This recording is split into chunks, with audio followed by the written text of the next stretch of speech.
Hello hi welcome नमस्ते, मेरा नाम ऋतिक और आज हम फिर से बात करने वाले हैं एक और इंटरेस्टिंग कंसेप्ट के ऊपर। तो ये वीडियो सेमेस्टर फर्स्ट के उन बच्चों के लिए मोस्ट इंपोर्टेंट होने वाली है जिनके पास सब्जेक्ट है इंट्रोडक्टरी स्टैटिस्टिक्स फॉर इकोनॉमिक्स। तो चलिए शुरू करते हैं आज की वीडियो को और आज हम बात करेंगे लेसन नंबर 5 यानी कि कंडीशनल प्रोबेबिलिटी के एक और मोस्ट इंपोर्टेंट कंसेप्ट के बारे में।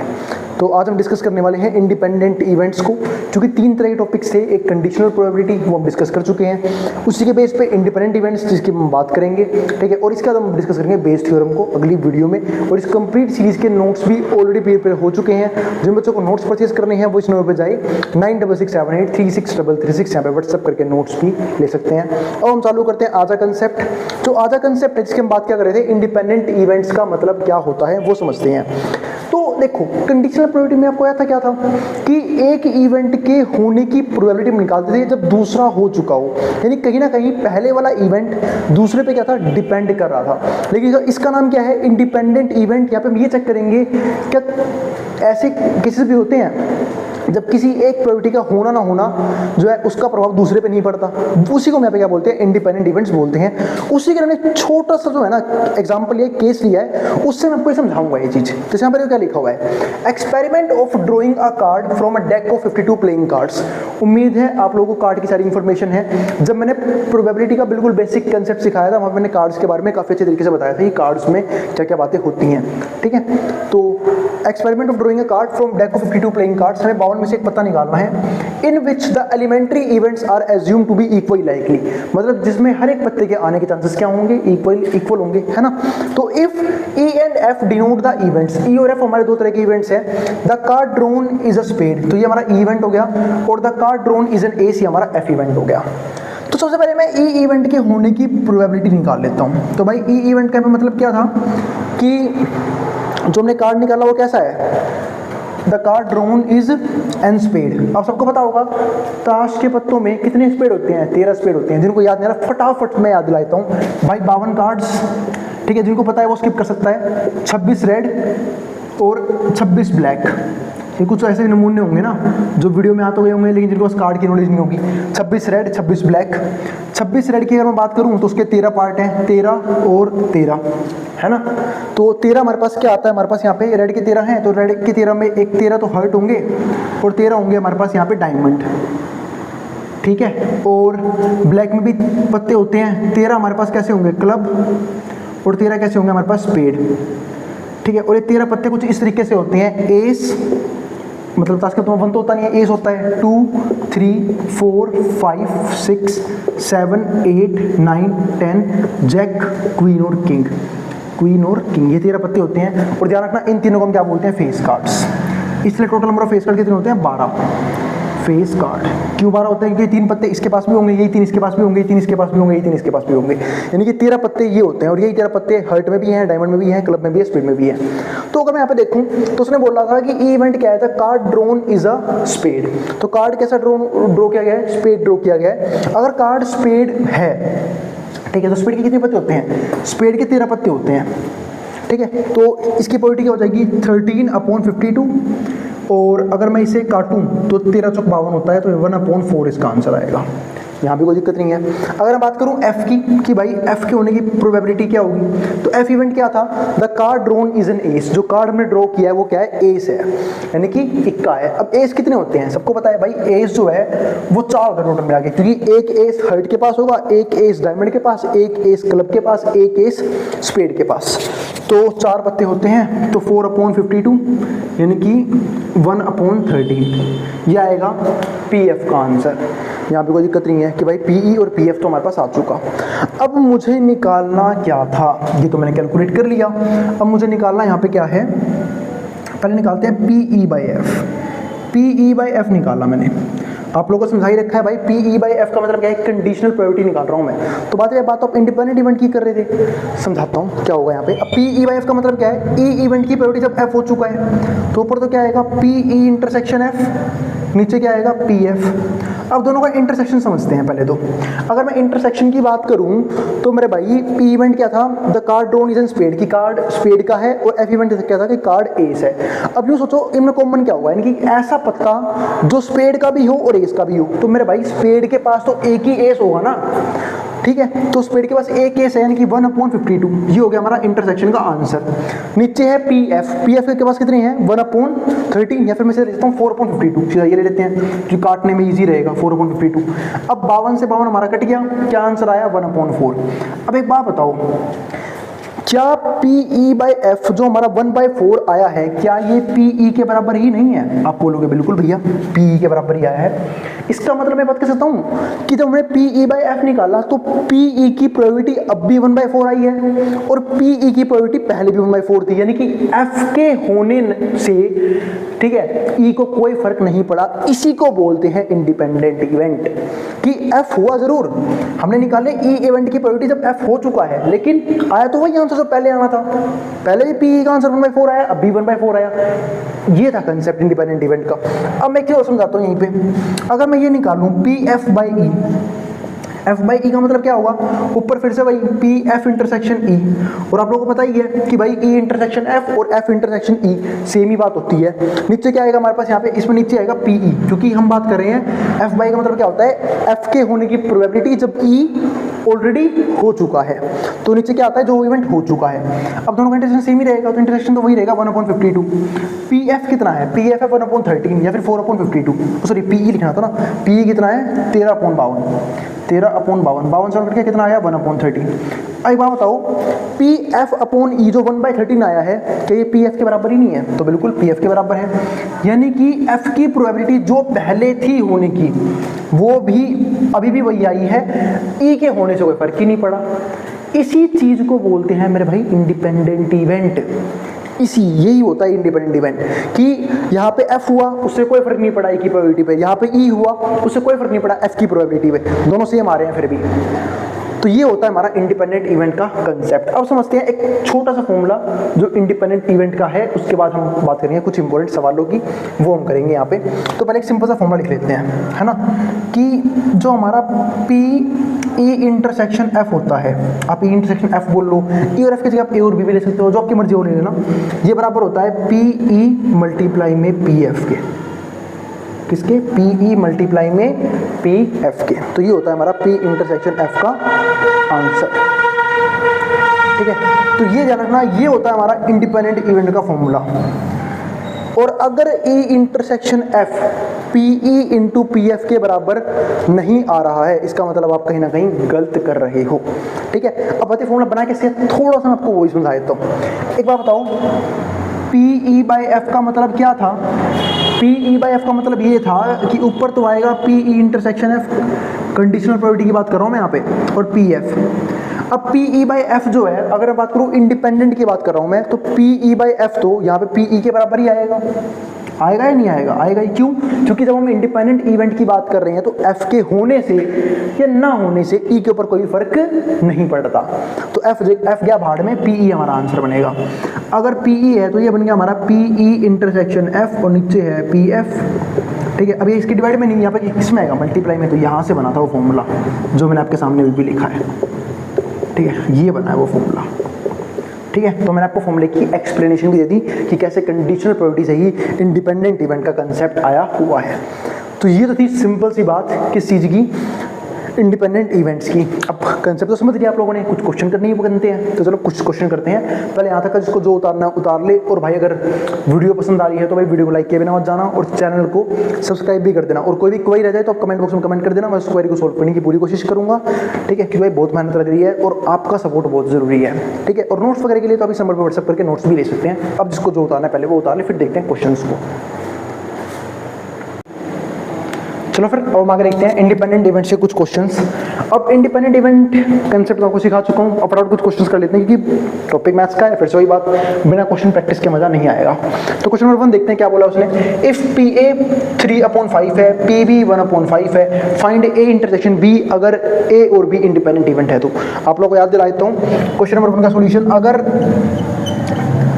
दो इवेंट इंडिपेंडेंट होते हैं तो PA इंटरसेक्शन B किसके बराबर होता है, PA इंटू PB के, है ना। तो बस सोल्व कर लो। PA कितना है, दे रखा है उसने हमें 3/5, PB है बिल्कुल है 1/5, दोनों को मल्टीप्लाई करना है, तो ऊपर वाले से मल्टीप्लाई, नीचे वाले से मल्टीप्लाई, 3 1 3 हो जाएगा, 5 5 25 हो जाएगा। बस आंसर, सवाल खत्म। पहला क्वेश्चन ढेर हो गया। क्वेश्चन नंबर 2 देखते हैं, थोड़ा सा इंपॉर्टेंट क्वेश्चन। उसने बोला है 2 cards are drawn at random and without replacement. पहले आपको समझा देता हूँ विद रिप्लेसमेंट और विदाउट रिप्लेसमेंट का मतलब क्या होता है। ठीक है, तो देखो पता है क्या होता है, जैसे मान चलो मैंने एक डिब्बे में बहुत सारे ब्लैक और ब्लू मार्कर रख दिए है ना, मार्कर दिख के एग्जांपल याद आ गया। ठीक है, मार्कर रख दिए, अब मैंने किसी मार्कर उठाया, उसका कलर देखा, वापस रख दिया, इसको बोलते हैं विद रिप्लेसमेंट का सवाल। ठीक है, लेकिन मैंने एक मार्कर उठाया, मुझे पसंद आ गया, मैंने उसे गोल में डाल लिया, है ना, मतलब अपनी जेब में डाल लिया, हो गया काम। फिर मैंने दूसरा मार्कर निकाला, उसको बोलते हैं विदाउट रिप्लेसमेंट का क्वेश्चन, है ना। दोनों में फर्क होता है दोनों बातों में। अब यही क्वेश्चन जो है वो विदाउट रिप्लेसमेंट का है। तो 2 cards are drawn at random, 2 cards जो है हमने ड्रॉ करे at randomly and without replacement from a pack of 52 cards. Find the probability that both cards are black, दोनों कार्ड ब्लैक है। तो पहले आपको पता होना चाहिए कि कार्ड्स में ब्लैक कितने होते हैं। अब आप बोलोगे 26 ब्लैक कार्ड्स होते हैं, तो जो पहला ब्लैक कार्ड आएगा वो किस में से आएगा, 26 में से, तो 26/52 की प्रोबेबिलिटी के साथ। अब ये क्वेश्चन किसका है, विदाउट रिप्लेसमेंट का, और मैं 2 कार्ड निकालने हैं और दोनों ही ब्लैक हैं। ठीक है, तो पहला कार्ड आया 26/52 की प्रोबेबिलिटी के साथ। ठीक है, दूसरा कार्ड क्या आएगा, अब मैं एक कार्ड तो निकाल के जेब में डाल चुका हूँ, अब कार्ड कितने बचे हैं, 51, है ना। एक कार्ड निकाला मैंने, तो 51 कार्ड बच गए, और ब्लैक का एक पत्ता भी कम हो चुका है, क्यों, क्योंकि मैंने एक पत्ता तो निकाला था वही ब्लैक का था। तो अब जो अगला पत्ता आएगा ब्लैक का, वो आएगा 25/51 की प्रोबेबिलिटी के साथ। क्यों, क्योंकि मैं एक ब्लैक कार्ड ऑलरेडी निकाल चुका हूं।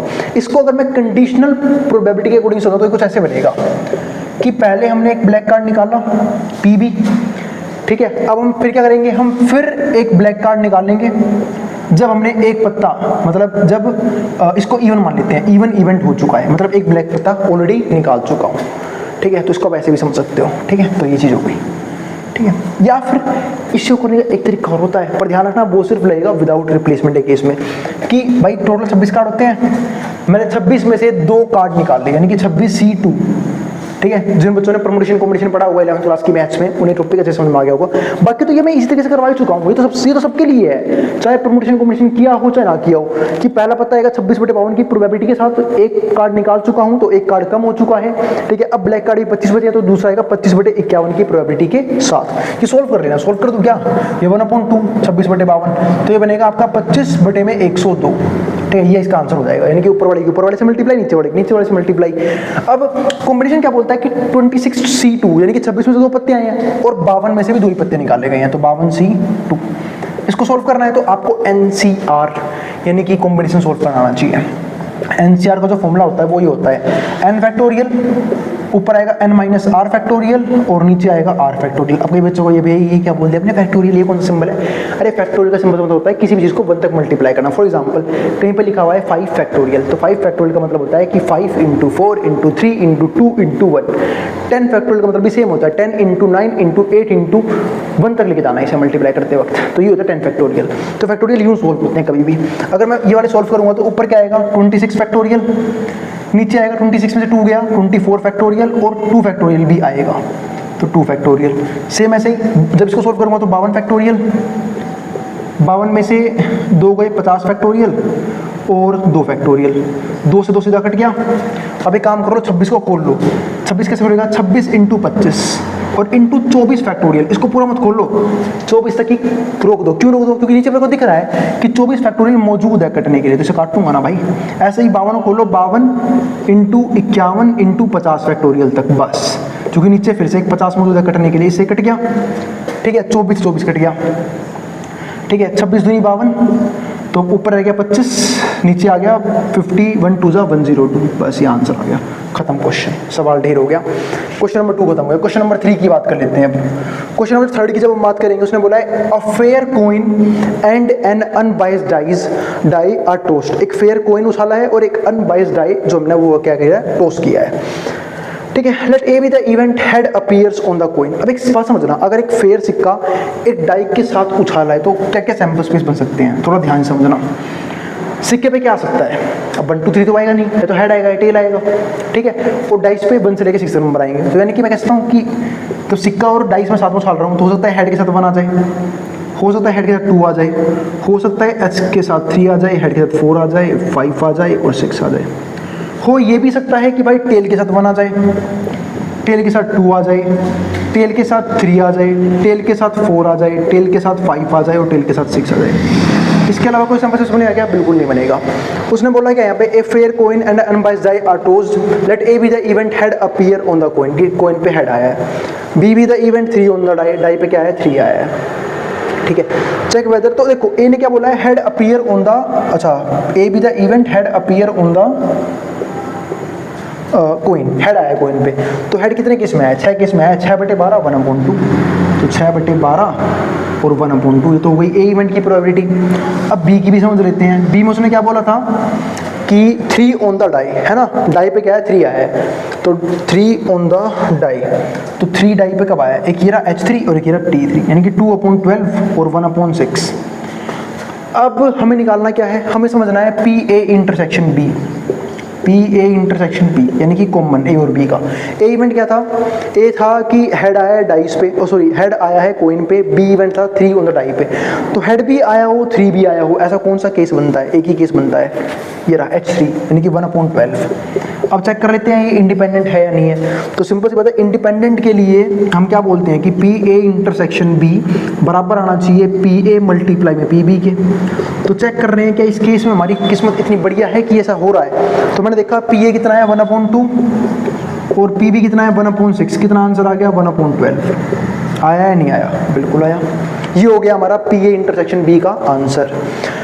अगर मैं यहीं पे एक बात और समझूं तो ये पी इंटरसेक्शन बी है और पी इंटू बी बी, और पी इंटरसेक्शन बी 1/12, हाँ तो दोनों सेम ही आ रहे हैं ना, हाँ ये बात समझानी थी, दोनों सेम आ गए, इसका मतलब हाँ yes given events are independent, तो यस इसका आंसर यस हो गया। अब क्वेश्चन नंबर 4 देखते हैं। क्वेश्चन नंबर 4 में उसने क्या बोला, अ डाई मार्क्ड 1 2 3 इन रेड, एक डाई पे 1 2 3 लिखा है रेड में, 4 5 लिखा है ग्रीन में, टोस्ट, उसको टोस्ट कर दिया, ठीक है। तो ध्यान समझना 1 2 3 किसमें, रेड में, यानी कि R1 R2 R3, रेड में 1 2 3 है, ग्रीन में 4 5 6 है, तो G4 G5 और G6 ये हो गया हमारे पास, ठीक है। अब उसने बोला क्या है, ए be the event the number is even, A event क्या है कि नंबर इवन है। अब ए इवेंट क्या है कि नंबर इवन है, अब नंबर इवन 2 भी हो सकता है 4 भी और 6 भी, यानी कि R2 R4 और R6, और इसकी प्रोबेबिलिटी क्या होगी, प्रोबेबिलिटी भी लगा निकाल लेते हैं। तो जो पी ए है वो है आप लोगों का 3/6 और 1/2, ठीक है, क्योंकि नंबर इवन जो थे आधे थे, 2 4 और 6, ठीक है। अब बात करते हैं बी की। बी में उसने क्या बोला है, बी में उसने बोला है the event the number is red, कि जो नंबर है वो रेड में है, रेड में 3 नंबर हैं R1 R2 और R3, यानी कि मैं अगर P यानी कि B की प्रोबेबिलिटी निकालूं तो कितनी आएगी 3/6, ये भी आएगी 1/2। अब एक चीज़ की और बात समझ लेते हैं, वो क्या, इंटरसेक्शन की, कि भैया पी ए इंटरसेक्शन बी का आंसर क्या होगा। अगर हम इसकी बात करेंगे तो हमें क्या चाहिए, एक ऐसा नंबर जो रेड में भी हो और इवन भी हो, तो रेड में भी हो इवन भी, वैसे एक ही नंबर है R2 के पास, यानी कि 1/6 है इसकी प्रोबेबिलिटी।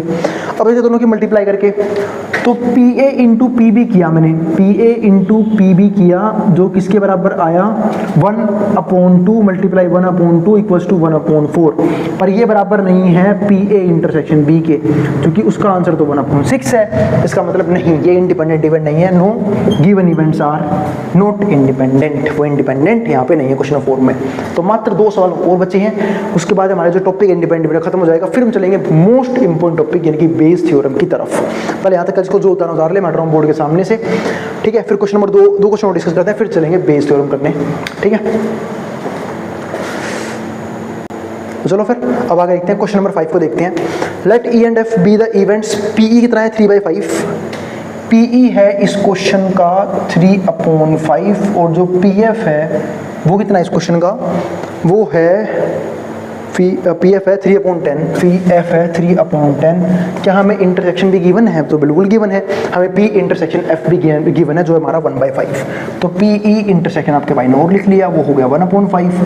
अब मैं चेक कर लेता हूँ कि वो इंडिपेंडेंट है या नहीं। उसने बोला है ना R E and F independent, पूछा है उसने, क्या ई और एफ इंडिपेंडेंट है, देख लेते हैं। बस जिनकी बुद्धि तो दिमाग में चेक कर लेंगे कि भाई 3 3 9 5 50 9/50 बराबर नहीं है, यानी कि इंडिपेंडेंट नहीं है ना। फिर भी लिख लेता हूँ मैं, फॉर्मेलिटी कर लेते हैं थोड़ी सी, P E multiply P F, कईयों का दिमाग बहुत ज़्यादा तेज़ नहीं चलता मैथ्स में, थोड़ा प्रोसेसर स्लो है उनका, तो उनके लिए थोड़ा सा जल्दी थोड़ा मेहनत कर लेते हैं ना।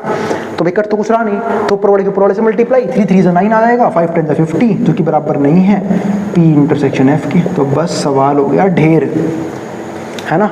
और मैं यहाँ पे क्या बोल दूंगा कि ई और एफ इंडिपेंडेंट नहीं है। No, E and F are not independent, E and F are not independent नहीं है।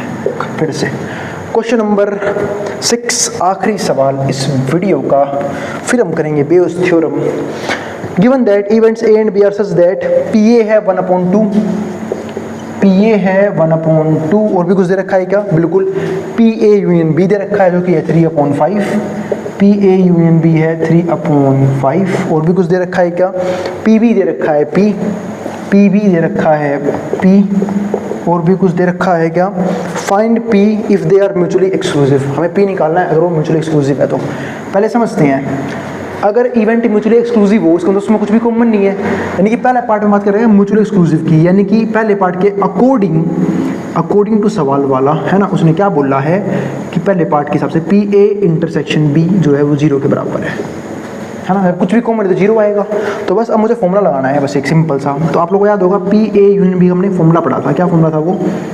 P A plus P B minus में पी ए इंटरसेक्शन बी, तो ये हो गया। अब पी ए है क्या हमारे पास? बिल्कुल है 1/2, पी बी निकालना है, इसको पी मान रखा है, ये गिवन है 3/5, तो ये है और ये है 0, तो p में से 0 गया, p बच गया, 1/2 यहाँ लेके माइनस कर दूंगा, तो 3/5 माइनस का 1/2 बराबर है p के। तो सोल्व करना है, इसका एलसीएम लेना पड़ेगा, है ना भाई? तो 5 और 2 का एलसीएम तो हो जाएगा, 10 को करेंगे 5 से डिवाइड, तो 2 2 3 जा 6। उम्मीद है फ्रैक्शन तो आपको प्लस माइनस करने आते ही होंगे, है ना? तो 10 को करेंगे 2 से डिवाइड 5, 5 1 5 हो जाएगा, तो ये हो गया हमारा 1/10 जो कि वैल्यू है किसकी? p की। तो क्वेश्चन हो गया हमारा यहाँ पे, है ना? अब सेकंड पार्ट और देख लेते हैं इसका, थोड़ा सा बढ़िया पार्ट, सेकंड पार्ट में उसने क्या बोला है कि ए और बी इंडिपेंडेंट है ना? सेकंड पार्ट में इंडिपेंडेंट बोला उसने, तो इंडिपेंडेंट का मतलब क्या है कि पी ए इंटरसेक्शन बी बराबर आएगा P A multiply P B के, है ना? तो देखते हैं पहले पी ए गिवन है क्या हमें, तो पी ए दे रखा है 1/2 और ये पी ए भाई पर्सनल असिस्टेंट नहीं है 1/2 और पी बी कितना है? पी दे रखा है ये। तो मैं कह सकता हूँ कि पी ए इंटरसेक्शन बी यहाँ से जो हमने सोल्व किया हुआ है p/2, है ना?